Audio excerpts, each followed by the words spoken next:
Hi, you are watching Pinoy Scoop, your daily entertainment news channel in the Philippines.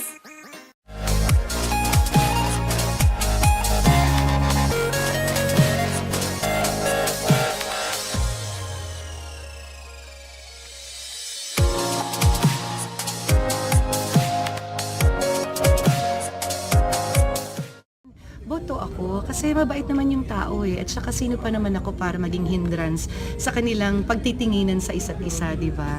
Pero nadala na ba ni Shaina sa bahay niya? Napamit niya sa family niya? Nung birthday niya, palagi namang nandiyan si Piolo kapag may celebration sa amin, sa aming pamilya. Especially kay Shaina, no? Pag birthdays niya, nandiyan pati buong pamilya ni Piolo. So, talagang ako naman, sa nakikita ko yung closeness nila, ayoko namang hadlangan yun. Kasi happy naman sila. I don't know what they have. Basta sila nagkakaintindihan, okay na ako. Basta kami sumusuporta lang sa kanila. Whatever they have, I don't really mind. Basta ako bilang ate, nandiyan ako para gabayan siya at suportahan siya. Sa'yo kung ano na yung status nila. Hindi ko kasi, alam mo, ang gulo nilang dalawa. Hindi ko, magulo sila. But I know they care for each other. It's so obvious eh. Ngayon nga lang sila naging open talaga, di ba? Na, you know, they always together with the family and all that. And the feelings towards each other.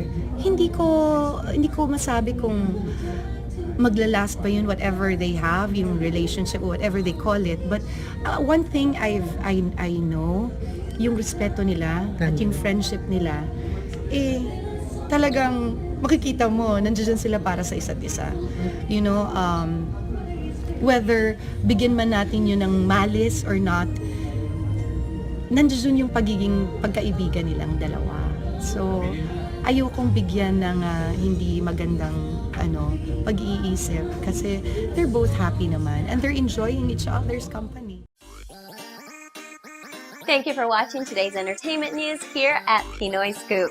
Please don't forget to subscribe. Just click on the subscribe button below.